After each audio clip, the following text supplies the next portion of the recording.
Alright, welcome back to Skyheiser Productions, round 1, back 9 of the Forsyth Decatur Open. Here's a nice look at Forsyth Park. And sitting at the top of the card is Matt Dollar and Danny Beauchamp, both at -4, Cameron Messerschmidt at -3, and myself at -2. So you can see Noah Five-Ash, Brandon, and Rich Klein are all tied at the lead. And then Danny and Matt Dollar are right there. So starting off our back 9, we have hole 10, it's 420 feet downhill. You'll see that left is no good and long is also no good. Yeah, the key to this hole is being able to push your drive out over 11's tee pad and allow the disc to fade back in towards the basket. You don't want to go left, you don't want to go too right, and long is very thick and not where you want to be if you're trying to get a par or even a birdie. Yeah, this hole's a very easy birdie, but a tough get for. I'm sorry, a very easy par, but a tough get for a birdie. You see, Matt was trying to play a hyzer flip, just left it high into the branches there. He should still have some kind of shot there to get up and down for his par. Let's see if Cameron can correct a little bit off that.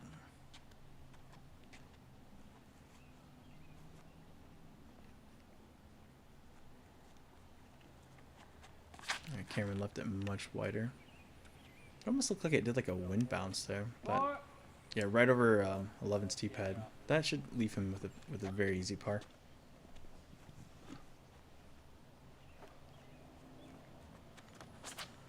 Danny took a similar line to Matt. He's trying to play a hyzer flip. Those leaf stabled it out though, and it's coming back nicely. He's wide open from about 45 feet. So I'm trying to pretty much just mix the shots there. And I hit the line pretty well. Coming in with a lot of speed.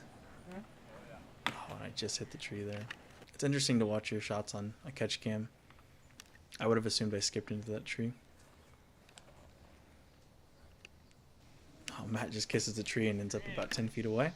Yeah, Matt having to take that small gap was really the only gap he really had for an option. Yeah, he executed it nicely.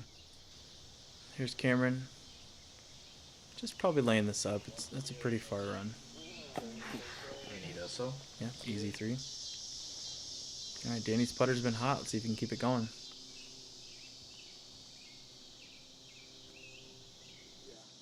Cash. Great putt. Excellent putt from Danny there as he slowly walks it in. A little fist pump and everything. You love to see it. Danny's starting to feel it. Look at him. Alright, I think this is about my 4th one of these around as well. Actually, this one's probably a little better than the other ones. Just about 3 steps outside the circle. Almost canned it, just a little short out of your hand. You probably thought that one was good. Yeah, I think I'm kind of hypercritical. I think I said I just missed it left or low or something. I don't know what I said. But as we tap in for our pars on that hole, there was actually 2 birdies. Just this hole 9. We got to see Danny being one of those. Alright, so 11 couldn't be any more cut and dry. Just uphill, right around this big tree. So as you can see, these pine trees or evergreen trees, whatever they are, they're very grabby and very uncomfortable. So the mistake you can make on this hole would be to be just short in one, not have a putt at all, or be long and have a very uncomfortable putt.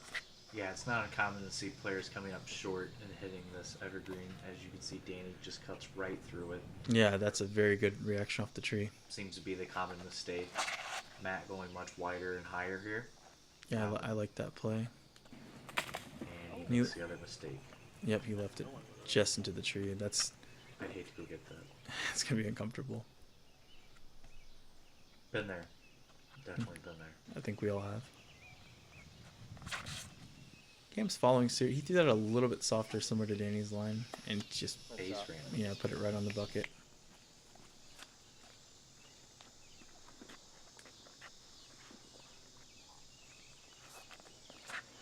Oh, it's so wide. Alright. Yeah, that's Gary's not liking his disc too much. It's a little wide. Just kind of. Yeah, if no skip on that, I'm very happy, but this was very uncomfortable. I'm only 5'8", so you can imagine I wasn't. My wingspan's not there. I'm pretty much having to like push through the tree to get a stroke. Oh my god, this is so bad. Yeah, this is not the hole to miss, but you know. Pretty sure I missed it both rounds as well. Yeah, these trees are really grabby. So see, Matt's resorted to a flick putt. And that was a very good effort. Kind of interesting to see just how much thicker and wider these evergreen trees have gotten since this course was first installed. Yeah, I agree completely with that. They even took a tree out on this hole, making it easier, but we're still at best, so I'm going to see 2 birdies. Yeah, Debo. That's a good putt from Danny. Danny continuing pace. I got the lovely "You're Still Out, Gary." But I spun that in there from about 18 feet. And here's Cameron to go 50% on the hole. Yeah, Cam. And wouldn't you believe this average half a stroke under par? So Almost a must get if you're trying to keep pace with the top leaders. interesting statistic. There were no bogeys on that hole and 1 ace by Ty Evanson. So shout out to Ty for that ace. Good job. That's a hole 12. Couldn't be more different than that hole. I'm pretty sure your layup shot and your up shot are significantly further than the tee shot on the last hole. I think the common play on this hole is to throw a forehand layup and then attack over the water in your second shot. Yeah, this has quickly became my favorite hole in the course. Really takes into consideration all the water and out of bounds, and really pretty hole. Yeah, so what Danny's doing there, he's throwing a high hyzer. He pushed it a little long. You want to push it between probably 215, 280, and just have it stabbed down by the edge of the water, leaving yourself with, I'm assuming he's about 330 from where he's at. So Cam's actually playing the little bit more right gap.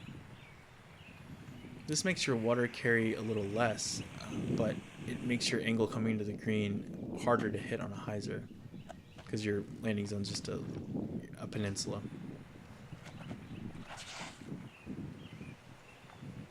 So there's Matt kind of landing in between the two of those shots. Yeah, that seems to be the more traditional route. Just kind of get past that tree, land in the flat area, and give yourself a good upshot. I agree. I'm throwing a fairway driver here on a very high, just spike hyzer flick. Oh, sit down. Yeah, that roll was crazy.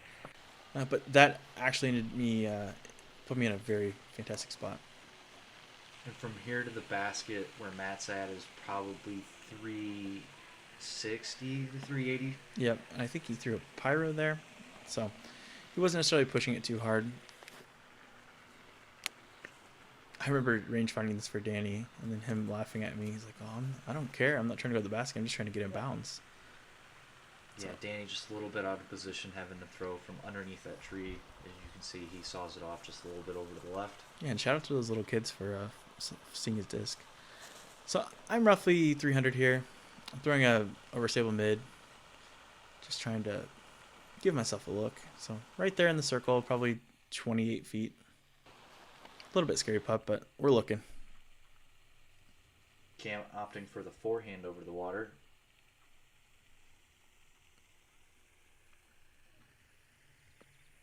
Yeah, and he did the right thing there and pushed that long, so he's going to look for another Cam range putt.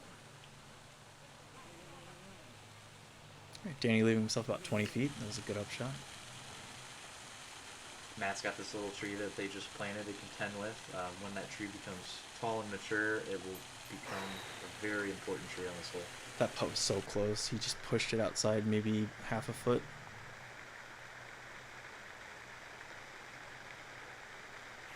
All right, Cam has been hitting metal from everywhere this round, so this wouldn't surprise me. Oh. Oh, right off the basket. Almost over the tree and in. At least it's sat, though. That's good. Gary lining up his putt inside of circle one for the birdie. And hits the pole. Nice putt by Gary. Hit the bird. Yeah, I like mock X's when you're putting on the pole. They give you some confidence. Great par save from Danny. No harm, no foul there. Danny's sitting at 6 down. Just that's a solid round. He's birdied half the hole so far.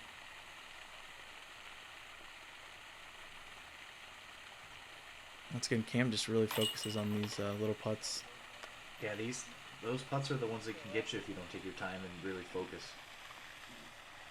I know I've left a couple strokes out there over the years. And Matt tapping out. And that hole averaged 0.41 over par. So here we are on hole 13. This one, there's not too much to it. You're pretty much going to have to throw a hyzer off the tee, landing in this big opening here, and then decide if you want to throw a turnover, a sidearm, or maybe some little low ceiling hyzer shot to the basket. Yeah, the key on this first shot is really just putting yourself in position for the second, because your second shot is kind of when things can get ugly. You got to stay away from that left side as it skinnies up towards the basket. Yep, the left side skinnies up towards the basket, and the tall grass is OB, which I cut a little closer than I'd like to there, and also there are backyards that are OB on the right-hand side. There's not really a good indication, visual indication off the tee. There's just these big stakes that kind of represent the OB line. Me or you, Dollar? And there, Danny does a better job of holding that out wide. Yeah, you definitely want to go wide around those trees so you can land right there. That's pretty much prime location right there for your second shot. Yeah, it was an excellent shot from Danny. Next, Cam will try to do the same thing, I would imagine. And the key here is not to bite off too much distance. You really don't want to push too far straight, because then the tree's on the other side towards the OB in the backyards. Cam's kind of doing that now. Yeah, that'll put you just a hair out of position. He'll probably like that, throwing a little power forehand over the OB left side. Yeah, but from back there, he's going to have a significantly further shot. There we go. Dollar's playing a nice pop-up shot. If that fades a little, he's going to be perfect. Yep. Him and Danny are in excellent spots, I should say. So see, if you push it wide, Cam's demonstrating how the stakes on the right there are the OB line, and the grass is also OB, so he's going to have to play some crafty shot here.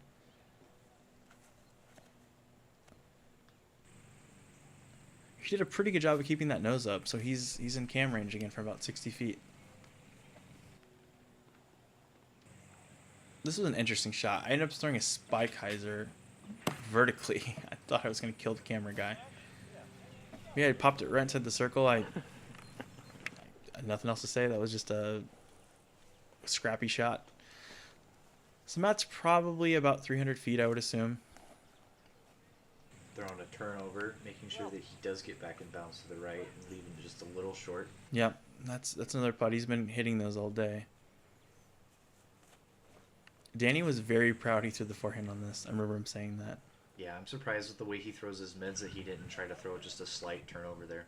Well, I mean, him himself told me he was surprised. Like in his practice rounds, he had a conversation with his friend. He was telling me, man, Matt almost made another one. He was telling me that the backhands weren't working there for him, and he kept throwing the forehand short. All he needed to do was just commit, and he would get paid off with some success. And surely enough, he made it happen right in front of our eyes.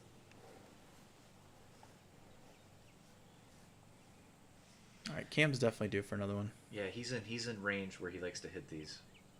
He's shown us that he's able to do so. Kind of interesting how he turns his right foot to the inside, and then he flipped it out at the last second. Just a little bit lack on commitment there. Yeah, it seems like he's really trying to float him and not necessarily just go straight at the basket, kind of leaving himself a pretty short comeback here. Oh man, that's This Garry does the opposite and leaves himself a little short. Yeah, that's Not hurt really to floating watch. it at all. That's the third one I've missed off the nub and hit chain.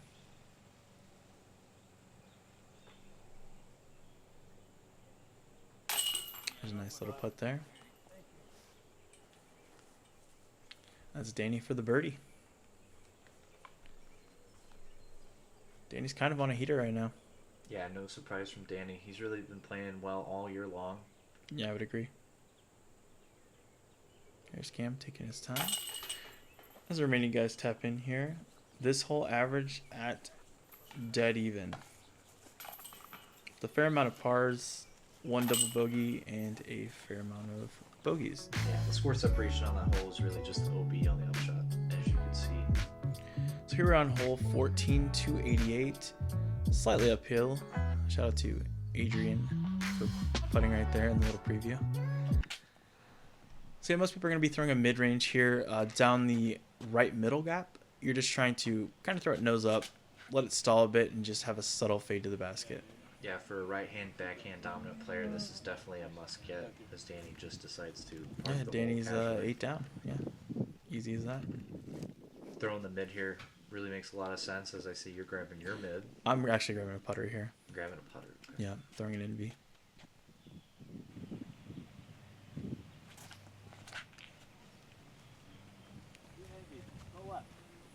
Just kind of stayed straight on me there. And would you believe I found the one tree on the hole by the pin? It's okay though. So this is interesting. Cam's actually going for the sidearm gap. I'd say you need to throw this about 325 to get to the basket. And he just left it a little wide. What the fuck is that? Alright, so I'd assume Matt's going backhand. Oh, here's an interesting backstory about this disc too. Matt told me this is an entropy, and he said that it had been sitting in his yard for like 8 months, and he lost it in a creek bed, and then just randomly found it. So if you look at the disc, it's got a bunch of like pond scum looking stuff on it. He said it flew great, so he just started bagging it.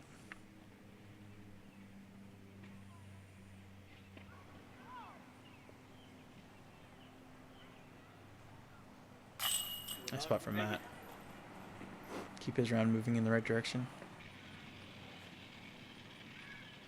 It's hard to tell from the angle, but the tree's blocking off most of the basket, and I just left it a little high. Definitely a putt I should make, though. Danny still has not putted, so that just is extra reinforcement to how great his shot actually was. Great, too. Alright, so hole 14 did finish significant, well, not significant under par, but more than a quarter stroke under par. Hole 15 is 429. Path is OB to the right. That's pretty much it. Just kind of a low ceiling. It's an interesting shape. There's kind of this dead tree in the middle that it baits you into throwing towards it. Oh, Danny threw it a little right. Hit the tree and looks like he just stayed in bounds. That was a very fortunate drop from him. Yeah, most of these players are going to try to rip something over to the left, getting it to turn, and then fade out and kind of get that max distance. Making sure that you stay away from the path on the right, as Matt is doing currently. Yeah, we were so surprised this shot pushed over to the right. I think I remember him saying that was like the furthest shot he's thrown in a very long time. We were playing with a head left to right wind as well. I'm throwing very overstable on this shot. Yeah, really commit into that Anheuser line. No one's going to come back. Looks like you kind of got I caught caught up the in very tree. last tree, yep. If not, you would have for sure been inside of 20. Yeah, I probably been a little deep left, I would assume. But either way, that last tree is in the 40-foot range, so still having a putt. Cam looks like he's lining up the more of an Anheuser approach here. Yeah, Probably- definitely the fun shot for this hole. Or he's just playing a very flippy disc. It didn't quite go over for him. Nope. Makes sense if you would have gone further over to the left on an Anheuser, it probably would have came back a lot harder and didn't fade out. I agree. He just left that a little bit low. It's going to be another test for his round. I would assume that's about circle's edge. Yeah, that upshot there is kind of awkward after hitting that tree. I agree. Kind of an awkward range for anyone. Just yeah, it's one of those things too where you don't want to compound a stroke after you've kind of received the benefit. If you watch the front nine, it's how I talked about Cam slid a shot over a curb on a hole, and then he was able to make the putt and save it. So this is another chance for Danny to kind of prove that theory and make that putt and really capitalize on the course giving him back one. Garry kind of yelling at himself, saying that he needs to want that putt in order to make it. Oh, and Danny just left it a little low.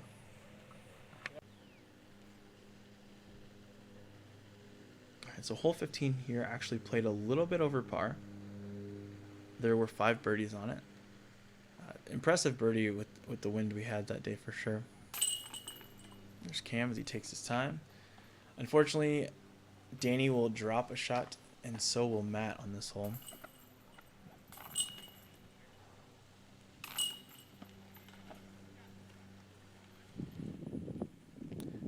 yeah, like I said, just beautiful park out here too. So here we are on hole 16, 609 feet. This hole also kind of baits you into going down the middle. When the way the drone's flying is actually what you want to do for the more traditional route. You're just kind of throwing a big hyzer out here and then picking your gap into the green. It's sort of like it's kind of like hole 5 where you're at the whim of where you land, just trying to manufacture something out of what you're given. So I'm just going to shoot for an overstable disc here and just try to smash it flat and just land somewhere out there. Yeah, in past years here, I feel like most players would go straight up the left gap and go underneath the trees. But here, if you got the arm, you just want to throw this way out to the right and just let the disc do the work and kind of leave yourself with a much better second shot instead of having to contend with those trees on the left. Yeah, and you might see the short pin. You saw it for a second with my throw. That pin's 480, just for some reference. There's no way I have enough power to hit that tree. And where Cam's at, he's probably in the upper 200s feet out, because you're not playing directly to the basket. You're kind of playing away from it and then coming back over to it. Danny with a good pop there. As our good boy Noah would Right to the cameraman.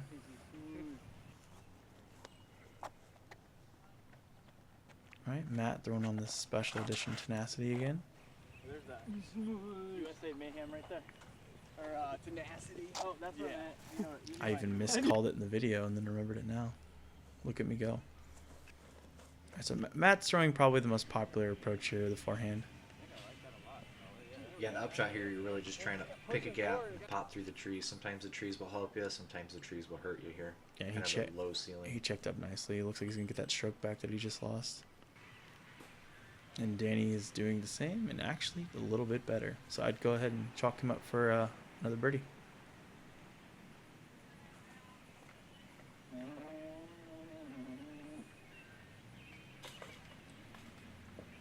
I'll give Cam a long putt. I threw this disc way further than I meant to, and it's kind of this hole's. It's just a weird thing about this hole. If you throw it further, you're kind of pinched off too. And I ended up having to go fairway driver because of the ceiling, and yeah, I was punished with a little roll there. All right, Cam, come on, let's see if you can make another one for us.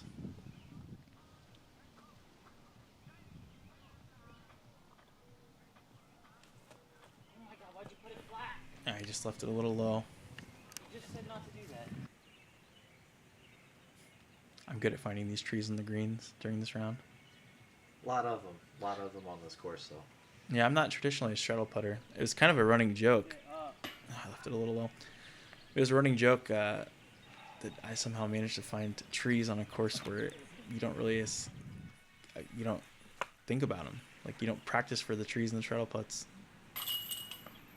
Yeah, circles edge putts have a tendency to be hard enough, let alone when you throw trees right in front of you. Yeah, I'd say this course is pretty passive though for the trees that it has. I was a magnet for them. Mm-hmm. When it's one of your days, it's one of your days. That's okay though. Beautiful park, beautiful day. All right, so as you saw there, Matt and Danny both got their tap-in birdies. There's Cam for his par. And I will do the same. So that hole averaged just under par. 17's kind of the controversial hole of the course here. We're throwing a hyzer blind over a creek. There's a tree that kind of overhangs the creek that'll pop you down into it often. As Danny just threw us that, oh my gosh, he hit the pin. What a beautiful shot. So we're all going to try to copy that shot here. Matt looks like he threw it a little tight, but fortunately kicks just before the OB. Yeah, there's a little bit of a layup zone if you're really not feeling like going over the creek, but now that you can kind of see that tree that's been cut down in the middle, that was kind of the one tree to contend with prior, but now that line is wide open for everyone to go right through. I've been waiting to see what happens to this, because I thought I threw it well. Yep, there's the top of the tree, and it put me right into the creek. That's the risk reward on this hole with going for it. Yeah, and honestly, in an MPO field, I don't think maybe 10% of people are laying up. because it's only 252. It's just a very, you're just kind of flipping a coin.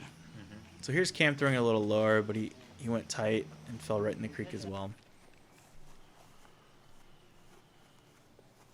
Here's Matt to save. I like that little half jump putt, half throw thing from about 100 feet. That should solidify his par. You can see Cam still dealing with a little bit of trickiness here. Easy work from him though.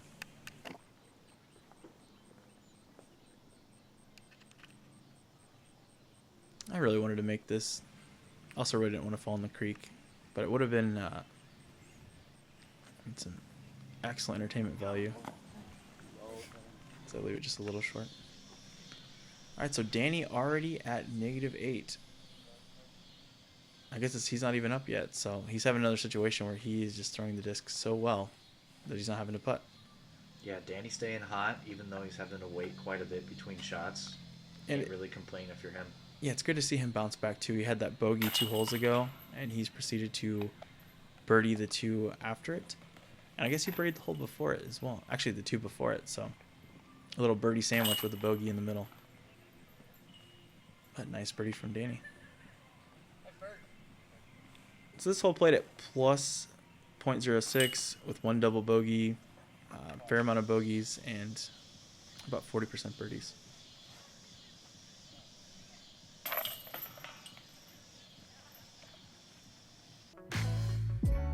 Alright, so here we are on the final hole of round 1. 330 feet, new tee pad. It's kind of a subtle turnover or a power flick. The flick, I'd say you're contesting more trees either on the wide line or the tight line. With the backhand, you're going skinny the whole way on the right over that tee sign there you see. Yeah, you'll see the majority of players opt for a forehand just because of the natural way you can push it out, as Danny's showing you. Push it out just a little wide. Yeah, he's probably in that 50-foot range or so. You're seeing Matt opt for the forehand as well. In the forehand, you can kind of get greasy. See, he's taking it even wider. Yeah, getting that aggressive skip. Yeah, Definitely that's in Matt range, 40 feet. Funny about this shot, I drank the Kool-Aid and decided to flick, and it was not good. I actually only practiced back down this hole too.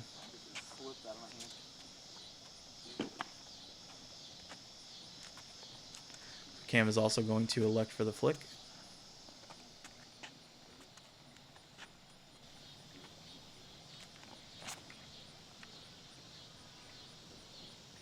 Okay, so he's just inside. That thing pushed good though.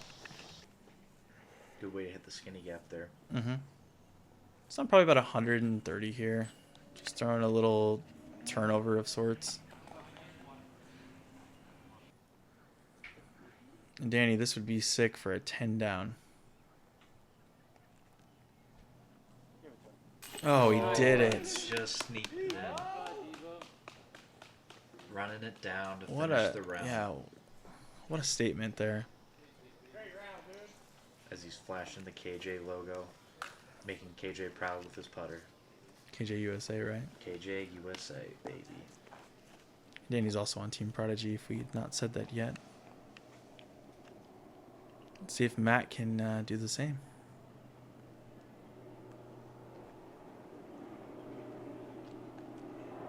He sure can. What an interesting catch by the basket there, kind of catching on the back side, on the right side, pro side. Yeah, you see chain, or not chain stars. You see Mach X's spit a bit on the outsides. Let's see if Cam can just make this putter frenzy continue here. Oh my goodness. Robbed. Just got nubbed a little bit there. Garry and Cam tapping out. Yeah. So we saw an array of rounds there. So we had Danny at 1041, 1003, 974, and 965. So yeah, Danny starting out with a very hot round. He's got the fire emoji. Noah just a couple behind him. Michael Hoffman in there, and Dollar's going to stay on the lead card too. Rich Klein down at the bottom, the forehand man himself. All right, guys. So thank you so much for watching this conclusion to the round 1 of the Forsyth Decatur Open, and we look forward to seeing you in round 2.